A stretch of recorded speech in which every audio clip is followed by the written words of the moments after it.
안녕하세요. 저는 한양대학교 장희선 교수입니다. 오늘 주제는 미디어 표준과 표준화라는 제목으로 여러분들하고 같이 3개의 강의를 약 20분 정도씩의 짧은 분량으로 같이 강의를 하면서 이 표준이 왜 필요하고 무엇이고 그 다음에 이게 어떤 형태로 우리에게 소위 돈이 될 것인가에 대해서 같이 알아보도록 하겠습니다. 순서는 그래서 방금 말씀드린 것처럼 왜 하고 무엇이고 그 다음에 뒤에 IPR이라고 나와 있는 것은 Intellectual Property Right 그래갖고 지적재산권이라고 얘기하는 거죠. 그래서 표준하고 지식재산권이 서로 연결이 됩니까? 라고 질문하실 수 있는데 그렇습니다. 그래서 그런 것들 우리 하나씩 살펴보도록 하겠습니다. 맨 처음에는 아주 간단한 재미있는 그림들, 로고라고 하지요. 그래서 그런 그림들이 있는데 여기 보시면 ISO, IEC, ITU 그래갖고 일부 여러분들 이 화면을 보고 계시는 분들은 이게 무엇인지 알고 계시는 분들도 있을 겁니다. ISO는 국제 표준화 기구고요. IEC는 아마 좀 생소하신 분들도 있을 텐데 국제 전기 협회입니다. 그 다음에 ITU는 국제 통신연합이고요. 이 중에서 ITU라고 되어 있는 로고가 가리키는 기관이 유일하게 UN 산하 단체, UN 산하 기관이고요. 옆에 있는 ISO, IEC는 사설 단체입니다. 네.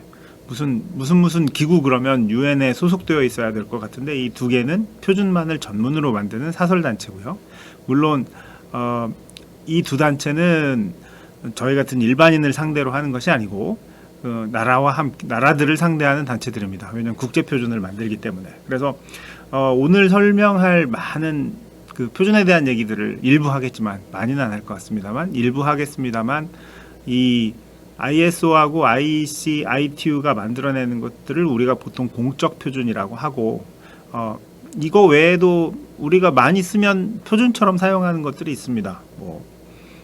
여러분들 PC를 사용하시는 경우에는 주로 윈도우스를 사용하신다 그러면 윈도우는 표준이 아니지만 굉장히 많은 사람들이 사용을 하고 있죠. 그래서 그런 것처럼 이 공적인 표준이 아니어도 사용되는 표준들도 존재를 하지만 기본적으로는 공적 표준의 룰에 맞추어서 진행하는 것들이 일반적이어서 일단 공적 표준 위주로 또는 표준이 왜 필요했는지를 생각해 보고자 합니다.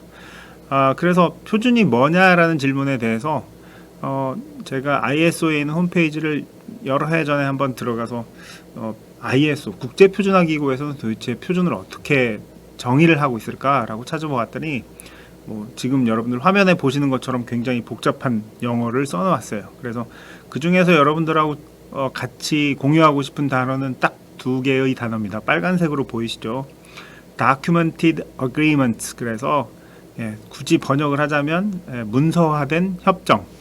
서로 어그리먼트 그러면 동의했어요 라는 말인데 이 국제표준화 기구 같은 기술에 대한 표준을 만드는 단체들도 어떻게 보면 외교 단체라고도 할 수 있습니다. 그래서 어그리먼트는 협정이라는 말로 오히려 번역을 하는 게 훨씬 더 낫고요. 그래서 그냥 협정을 맺는 게 아니라 반드시 문서화 되어야 된다, 정해져 있어야 된다, 이런 형태로 생각을 해볼 수가 있겠습니다.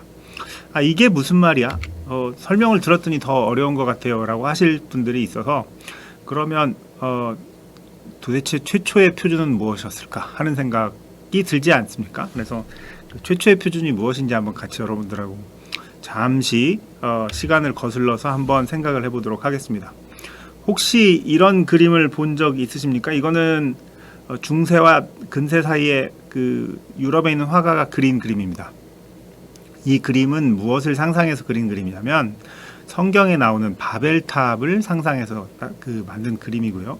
바벨탑은 여러분들 많이 들어보신 그런 굳이 저는 교회를 다니지 않는 사람입니다 할지라도 이런 얘기들은 많이 들어보셨을 거예요. 그래서 바벨탑은 인류가 처음 생겨났다고, 인류의 문명이 처음 생겨났다고 생각했을 때 사람들이 많이 모여서 이 탑을 쌓게 됩니다. 이 시기는 여기에 대해서 문헌상으로 나오는 거는 여러 군데의 문헌에 등장합니다만 특별히 성경에 있는 창세기에 등장합니다.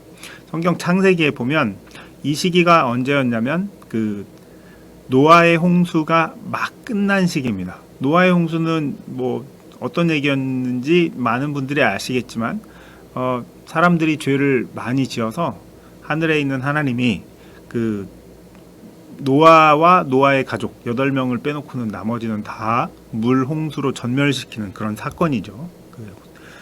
첫 번째 심판이라고 부르는 그런 사건입니다.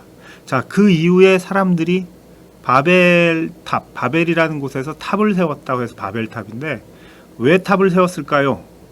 홍수 이후에 살기 위한 가장 좋은 방법은 만약 다음에 홍수가 났더라도 이 홍수의 높이보다, 즉 물이 찬 높이보다 더 높이 올라가면 된다고 생각하는 게 너무 자연스럽잖아요. 사실 그러한 대응으로 이러한 바벨탑을 쌓았다라는 얘기가 성경에 나와 있습니다.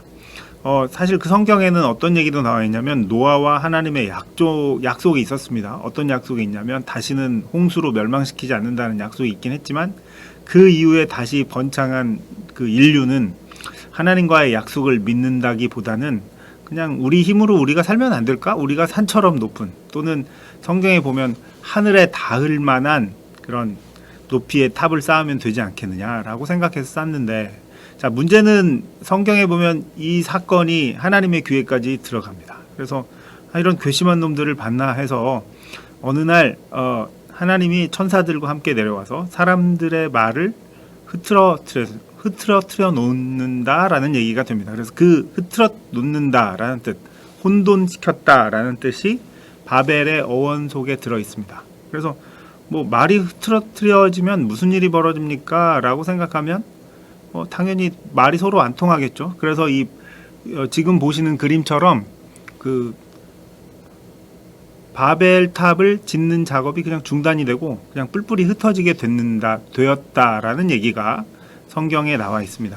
근데 여기까지만 얘기하고 이거하고 도대체 표준하고 무슨 상관이 있어요? 라고 물어보셔야 될 것 같습니다. 여기서 표준은 제가 여러분들한테 말씀드리고 싶었던 최초의 표준은 말입니다. 이 바벨탑을 쌓으러 모여들었던 사람들이 다 하나의 말을 쓰고 있었다는 거예요. 그러면 하나님과 천사들이 내려와서 말을 흐트러뜨렸다 또는 혼돈시켰다는 얘기는 어저께까지는 제가 한국말을 쓰다가 오늘 갑자기 영어를 하게 되었다는 뜻인가요? 궁금하죠. 그래서 성경 말고 외경이라고 불리는 책들에도 이 바벨탑 사건들이 그 언급이 되어 있는데 거기에는 뭐라고 써 있냐면 원래 쓰던 말을 기억나지 않게 잊어버리게 만들었다는 거예요. 네. 어느 날 갑자기 제가 어저께까지 한국말을 쓰다가 오늘부터 영어를 쓰는 건 굉장히 상상하기 어려운데, 사실 바벨탑 사건도 사실 이런 일이 정말 있었을까 하잖아요. 그런데 한국말 쓰던 사람이 그 다음날 영어를 쓰는 것은 더욱더 상상하기 어려울 텐데, 실제로는 어떤 일이 벌어졌을 확률이 있냐면 어저께까지 쓰던 말을 오늘 갑자기 기억이 나지 않는 거예요. 야, 저기 벽돌 좀 가져와 봐 라고 해야 되는데 벽돌을 보고 생각이 안 나는 거죠. 이런 일들이 벌어져서 여기서부터 사람들이 흩어졌다는 얘기가 되는 거고요. 자, 그러면 실제 바벨탑이라고 하는 것이 하나의 언어를 쓰다가 같이 그 언어를 더 이상 사용할 수 없게 되자 이 바벨탑의 프로젝트가 그냥 거기서 중단이 되는 상태가 됩니다. 그쵸?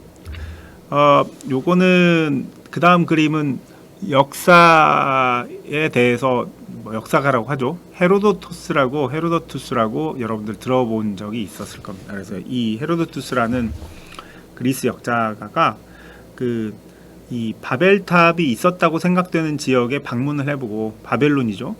그 바벨론 지역에 와서 바벨탑에 대한 얘기도 듣고, 그 다음에 공중정원인가요? 여러분들 기억나시죠? 이거는 지금 다음 그림은 공중정원에 대한 바벨론에 당시 있었다고 생각하는, 공중정원이라는 거는 정원이 하늘에 떠 있다기보단 지금처럼 빌딩이 높아서 높은 빌딩 사이에 정원을 꾸며 놓았다고 해서 공중정원으로 불렸는데, 이런 것들을 보면서 와, 여기 정말 별천지야 라고 쓰면서 바벨탑의 연원에 대해서 기록해 놓은 것이 있습니다.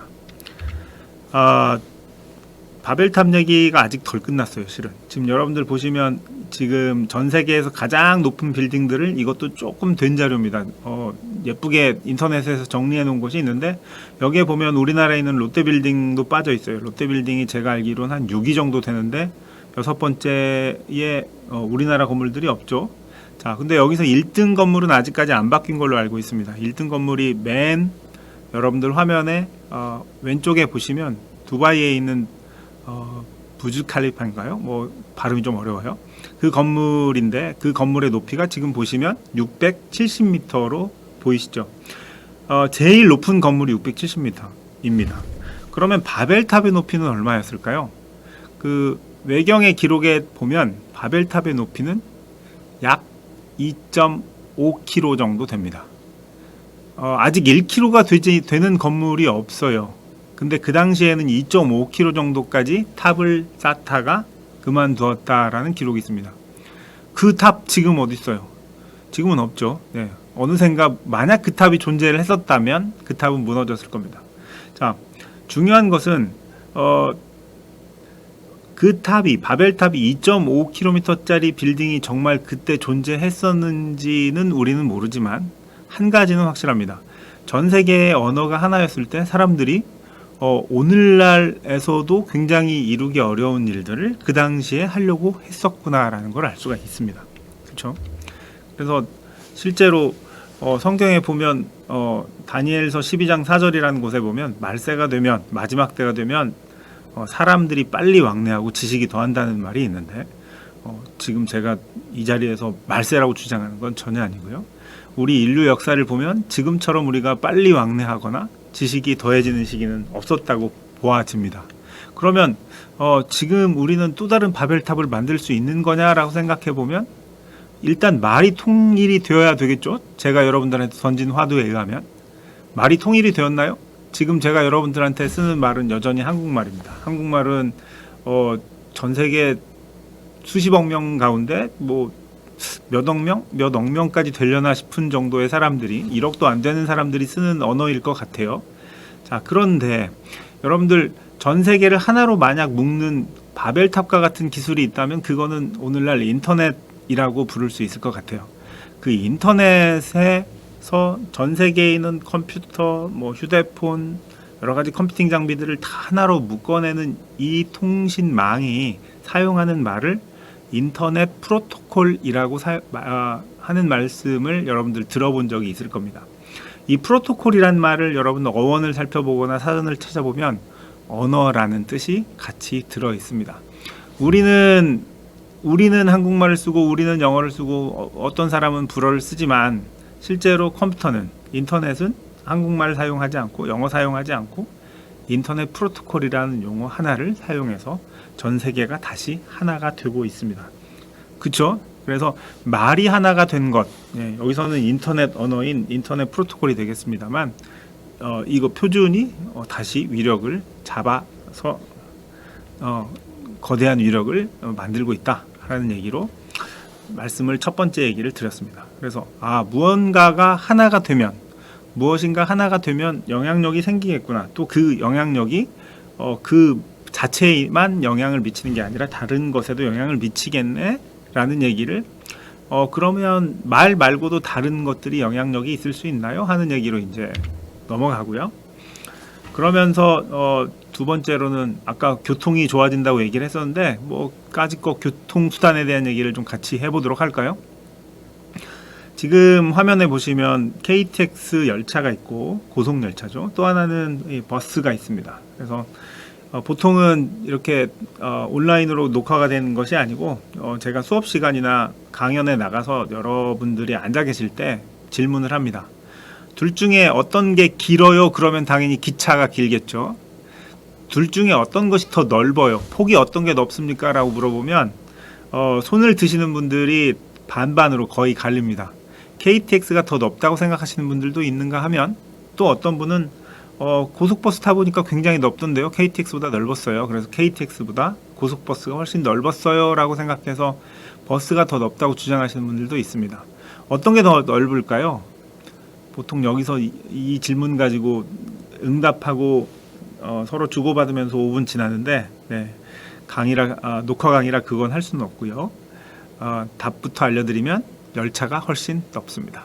KTX가 대략 한 3m입니다. 폭이. 그리고 버스는 2.45m를 넘을 수가 없습니다. 왜 그렇습니까? 가 질문이에요. 왜 그럴까요? 버스가 그 2.45m보다 넓어버리면 어떻게 되죠? 주차하기도 힘들 거고요. 두 번째는요. 예, 차선을 두 개를 침범을 해야 됩니다. 그럼 차선은 왜 2.45m 정도가 되었을까요? 가 그 다음 질문입니다. 네, 그거는 답이 그 다음 페이지에 나와 있네요. 모든 길은 로마로 통한다는 말씀 들어본 적 있으실 거예요. 그쵸? 뭐 길을 로마가 만든 건 아니지만 소위 도로망을 우리가 생각하는 도로망을 아주 라지 스케일, 굉장히 거의 지금 여러분들 보시는 것처럼 지금 여러분들 한가운데 보시는 그림은 로마가 가장 넓은 지역을 통치할 때의 그림입니다. 지금 보시면 지중해 연안을 포함해서 위로는 영국, 밑으로는 북아프리카까지 다 돼 있죠. 거기에 보면 거기 빨간색으로 표시된 게 길입니다. 무슨 길이냐면 저 로마에서부터 시작해서 지금 제 화면에 커저가 보이시는지 모르겠는데 지금 화면에 이 커저가 있는 이쪽이 현재 로마시가 있는 곳이고요. 이 로마시가 있는 곳에서부터 제국의 다양한 곳까지 갈 수 있도록 되어 있습니다.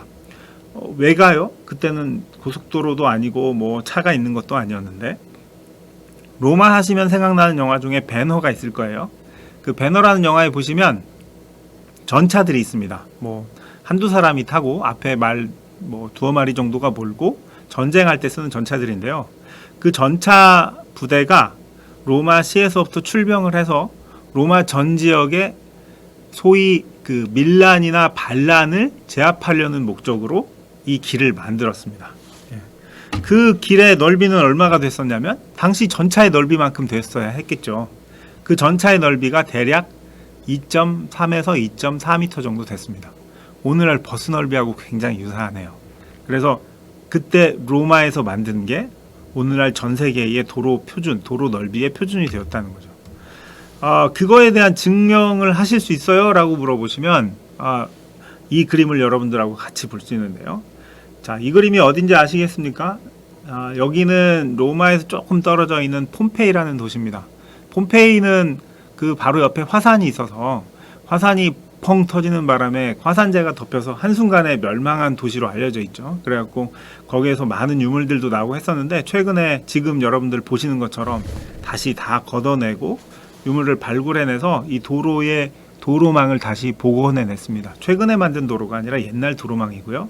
지금 한가운데 보시면 가운데에 길이 있고요. 이게 로마 시대 때 있던 길이었고 이 디딤돌처럼 세어있는 징검다리에 디딤돌처럼 세어있는 그 사이로 물이 패어있는 것들이 보이시죠? 여기가 바로 전차가 지나갔던 길목이라고 생각하시면 됩니다.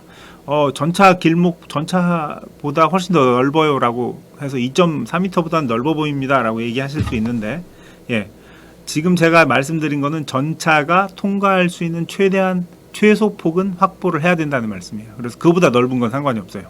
지금처럼. 그래서 이렇게 되어 있었다는 거고요. 그럼 로마가 혹시 바퀴도 발명했어요? 그건 아닙니다. 지금 전 세계에서 가장 오래된 바퀴가 되어 있는 유물은 지금 여러분들 보시는 화면에 기원전 뭐 3950년이면 그때 언제쯤인지도 모르겠는데 제가 기억하기로 이 유물은 저쪽 동유럽 지역 쪽에서 발견된 유물 같아요. 그래서 바퀴에 대한 개념은 사람들이 있었지만 로마가 길을 닫고 최소한의 길의 넓이를 만들기 전까지는 이 표준은 길의 넓이에 대한 표준은 만들어지지 않았다는 것이고 근데 그게 하나 만들어진 이후로는 전 세계 거의 대부분의 차들이 그 넓이 안에서 만들어지고 있다. 그리고 그게 중요한 표준으로 자리를 잡았다는 얘기가 되겠습니다. 자, 그 다음 얘기로 넘어가 볼게요. 그 다음은 이분이 누군지는 옆에 있는 우표에 보면 저 위에 500 독일어네요. 500은 그냥 500으로 읽겠습니다. 이 아래 그러면 연이고요. 밑에 구텐버그라고 되어 있죠. 구텐베르그라는 사람입니다. 구텐베르그라는 사람을 뭘로 기억하시냐면 인쇄술을 만든 사람이다 라고 하는 거고 지금 우표에도 보시면 뭔가 막 찍어내고 있어요. 그래서 소위 금속 활자를 이용해서 인쇄술을 처음으로 발명한 사람으로 역사는 기억을 하고 있습니다. 자, 이쯤 얘기하면 보통 우리나라에 있는 사람들은 또는 우리나라에 있는 젊은 학생들은 손 들고 반문을 합니다. 우리 직지심경, 다란이경 기억 안 나세요? 이거 금속활자는 우리나라가 한 200~300년 전 앞섰어요 라고 얘기를 하는데, 네, 지금 그 얘기를 드리려고 하는 거예요.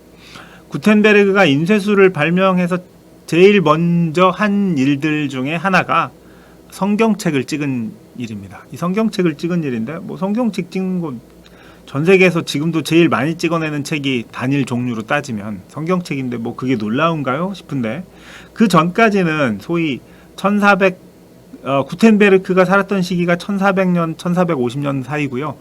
우리나라엔 그때는 세종 임금님이 사셨던 시기하고 거의 비슷합니다.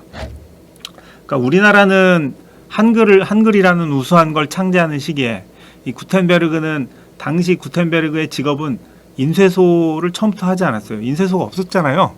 그 활자가 없었던 시기에는 인쇄소가 없었을 테니까. 그래서 이분은 원래 대장장이 출신이었고요. 대장장이니까 금속을 녹여서 뭔가 틀에 찍어내는 걸 많이 했을 거고, 그래서 이분이 그걸 해서 성경책을 만들어냈는데, 이 성경책은 기존에 있던 라틴어 성경책이 아니라, 당시의 라틴어는 죽은 말이었습니다. 아무도 못 읽고 오직 사제들만 읽을 수 있었어요. 그래서 뭐 면죄부도 팔고 해서 뭐 그 당시 카톨릭이 많이 뭐 타락을 했다는 얘기 많이 듣고 있죠. 그래서 그때 독일의 마틴 루터 신부를 시작해서 필두로 시작해서 종교개혁이 시작되는데, 그 종교개혁에 불을 붙인 게 독일어로 된 성경책을 이 구텐베르크가 찍어내는데 굉장히 도움을 준 일이, 이제 마치 작은 불이 큰 불이 되는 것처럼 시작된 거고요. 그렇게 얘기하면 아까 얘기한 대로 우리나라가 금속활자 먼저 만들었는데요. 여기 보면 사이사이에 활자 같은 활자체들 보이시죠? 예. 한자인데도 불구하고 활자를 다 만들어냈어요. 이 기술로 따지면 이게 사실은 우리나라뿐만 아니라 전 세계가 인정하는 일입니다. 우리만 이거가 전 세계에서 제일 빨랐다고 주장하는 게 아니라 유럽 사람들도 인정을 하고 있어요.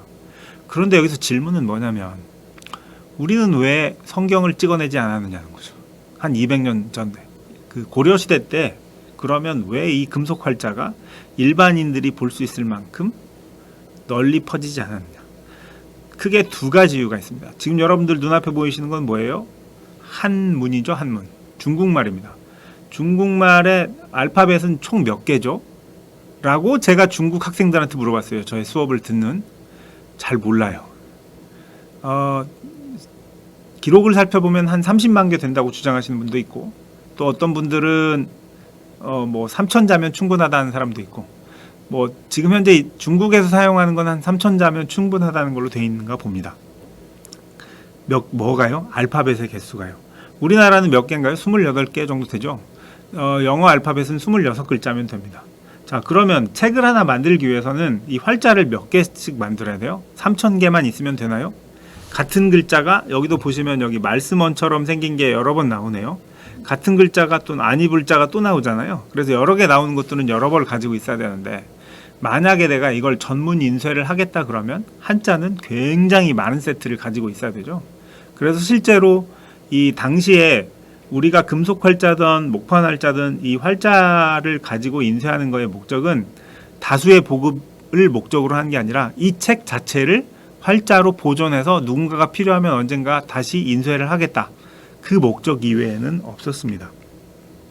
그러면 인쇄술이 없었을 때는 뭐가 있었냐면, 지금처럼 사람이 직접 그림도 그리고 글씨도 쓰는, 이걸 우리가 소위 필사본이라고 합니다. 저는 농담으로 필사적으로 적어서 필사본이라고 얘기를 하는데, 필사본이라고 하고요. 연필 필자에다가 그릴 사자를 써서 필사본이라고 하고, 서양은 이런 식으로 인쇄술이 나오기 전에는 만들었었고요. 동양은 이런 식으로 직접 사람이 그려냈습니다.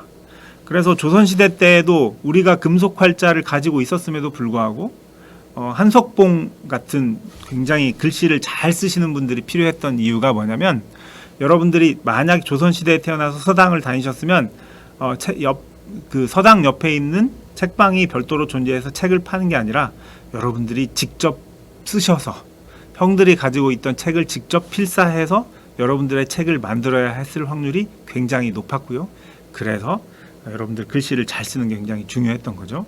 자, 그 차이를 아시겠죠? 자, 어떤 기술은 모든 사람들이 한꺼번에 잘 쓸 수 있도록 되어 있는 반면, 어떤 기술은 그렇게 연결되지 않았다는 거고요. 그래서 그 다음 얘기로 탈무드 얘기로 좀 넘어가 보겠습니다. 무엇이 핵심인가를 따지기 위해서 탈무드는 유태인들이라고 하죠. 오늘날 이스라엘에 사시는 분들, 유태인들이 자기네 나라 땅을 막 다 빼앗긴 2000년 전부터 이야기책으로 모아놓은 유대의 이야기책입니다. 그래서 거기에 보면 재밌는 얘기들이 많이 있는데 오늘은 간단한 얘기를 하나 해드리겠습니다. 어느 나라에 왕이 있었고요. 그 왕이 공주가 외동딸로 있었는데 어떤 의사를 써도 이 공주를 고칠 수가 없어서 어느 날 궁궐 밖에다가 방을 붙입니다. 우리 공주를 살려내는 사람은 그 살려낼 사람이 남자인 줄 알고 있었나 봐요. 자기 사위를 삼고 그 다음에 나라의 절반을 주겠다고 했어요. 자, 천리 밖에 떨어져 있던 3명의 형제가 살고 있는데요. 어느 마을에 그 천리 밖에 있던 형제 첫 번째 형은 천리 밖을 볼 수 있는 망원경이 있었고 그래서 매일같이 주로 천리 밖을 보는 게 이분 취미인데 궁궐에 붙은 방을 봤어요. 그리고 둘째 형은 뭘 갖고 있었냐면 나르는 양탄자를 가지고 있었습니다. 그리고 셋째는 이 사과를 먹으면 어떤 약이든지 씻은 듯이 낫는 마법의 사과를 가지고 있었어요. 이 세 형제가 뭉치니까 뭐가 가능하냐면 소위 비즈니스 모델이 가능하네요. 나라 절반을 먹을 수 있어서 곧장 양탄자를 타고 가서 공주에게 사과를 먹였더니 씻은 듯이 나았습니다. 여기서 이야기가 끝나나요? 배분을 해야 됩니다. 그래서 나라는 반절을 다시 3분의 1씩 자르면 되니까 6분의 1씩 자르면 되는데 문제는 이 삼형제가 되어서 누구한테 공주를 결혼시켜야 할 것인가가 질문입니다. 탈무드에서는 3명 중에 한 사람을 뽑을 텐데 여러분들은 누구를 뽑으실 건가요? 저같이 장남인 경우에는 장남을 뽑고 싶으신 분들도 있을 거고 저희 학교의 학생들 중에 일부 여학생은 3번 막내를 뽑아야 된다고 해서 왜 그러냐 그랬더니 한 살이라도 어린 놈하고 결혼을 시켜야 된다고 주장을 하는 학생들도 있었습니다. 탈무드에서는 3번을 뽑습니다. 어려서라기보다는 이 거사 후에, 즉 공주를 살린 이후에 첫째는 여전히 망원경을 가지고 있고 둘째는 여전히 양탄자를 가지고 있는데 세 번째는 사과를 뺏겨서 그렇대요. 자, 요 얘기를 드리는 이유는 여기서 만약에 표준이 3가지라면 이 표준 중에 어떤 게 핵심이냐는 게 여러분들한테 질문이에요. 여러분들은 어떤 게 핵심이라고 생각하십니까? 그냥 사과가 핵심적인 일을 했으니까 이게 정말 가장 중요한 걸까요? 라는 게 여러분들한테 드리는 질문이고요. 만약에 이 삼형제가 사는 곳이 마법의 사과 밭이어도 여러분들 그렇게 결정하시겠습니까? 셋째만 가지고 있는 게 아니라 사과가 되게 많아요. 그러면 더 이상 셋째한테 공주가 돌아갈 일은 없을 것 같아요. 첫째 또는 둘째한테 갈 것 같고요. 반대로 이곳이 여기는 되게 남들 구경하시는 분들이 되게 많이 사는 천리를 밖을 볼 수 있는 망원경이 많은 곳이다 그러면 첫째한테 딸을 줄 확률이 적을 것 같아요. 만약에 이게 그냥 마법의 사과가 아니고 그냥 사과면 어떤가요?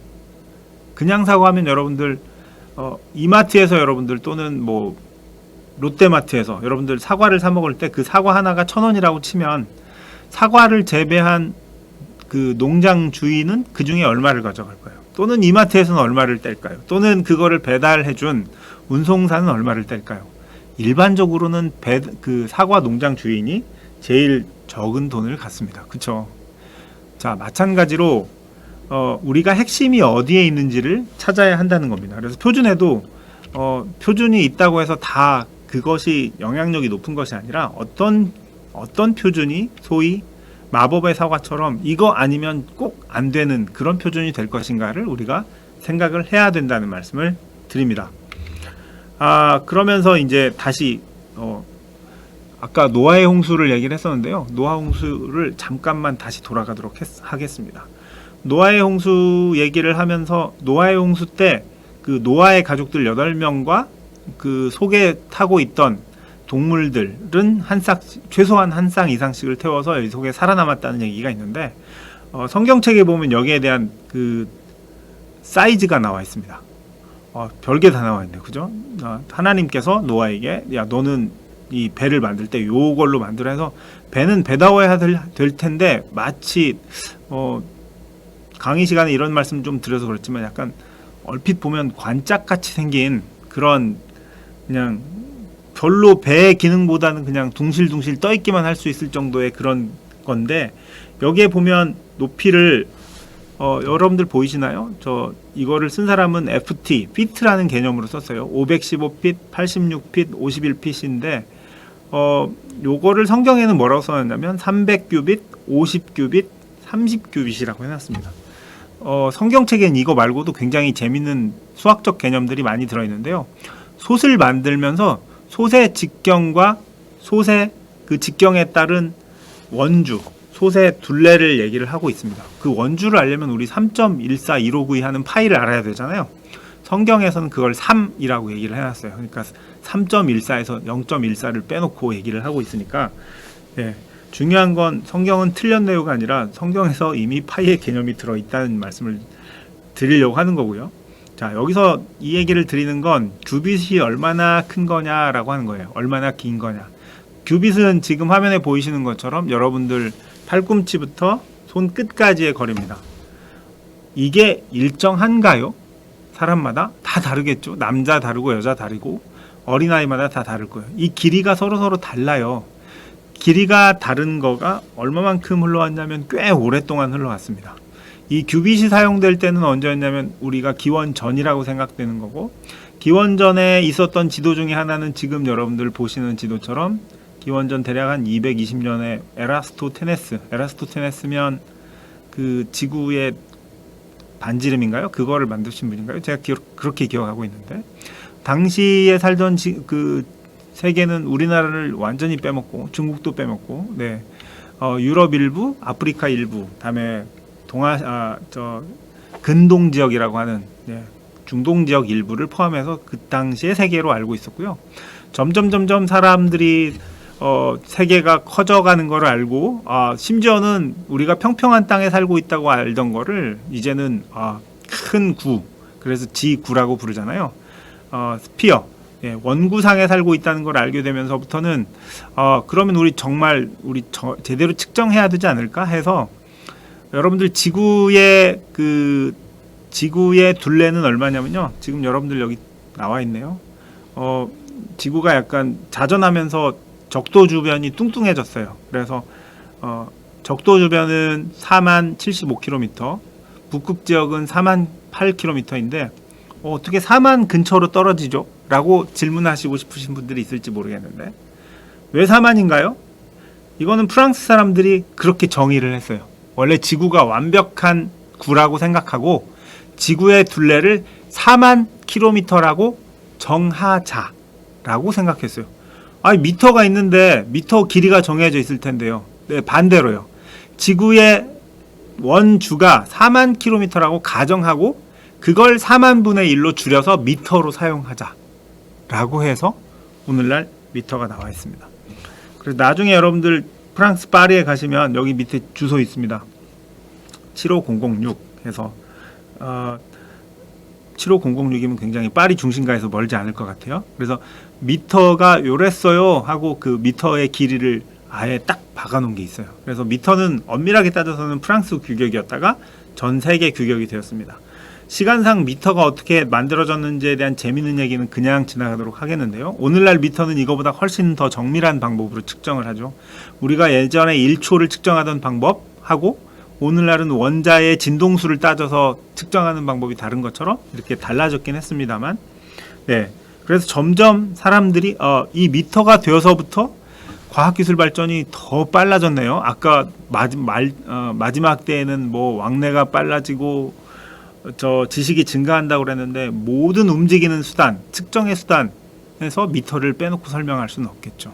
그래서 표준이 하나가 되는 것이 굉장히 중요하다, 이렇게 말씀을 드릴 수 있겠습니다. 그러면서 표준이 하나가 되는 게 중요하다고 얘기하면서 그 다음번에 보여주는 건 여러분들 먼저 아시겠습니까? 저는 표준화 활동을 1996년부터 지금까지 굉장히 오래 했는데 1년에 최소한 출장을 4번을 다녔던 것 같아요. 그러면서 항상 출장 가기 전에 따지는 게 뭐냐면 이 나라는 어떤 플러그로 연결을 해야 되지가 중요했고, 여전히 여러분들이 다시 해외를 나가시게 되고 해외에서 우리나라에서 사용하시던 전자제품을 해외에서 사용하시려면 요거 굉장히 중요합니다. 근데 여기에 여러분들한테 보여드린 이 전기 플러그 표준들은 다 표준입니다. 다 표준이에요. 그 나라에서는 표준이에요.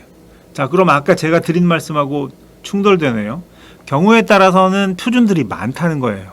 경우에 따라서는 미터처럼 하나로 통일되는 표준도 있어요.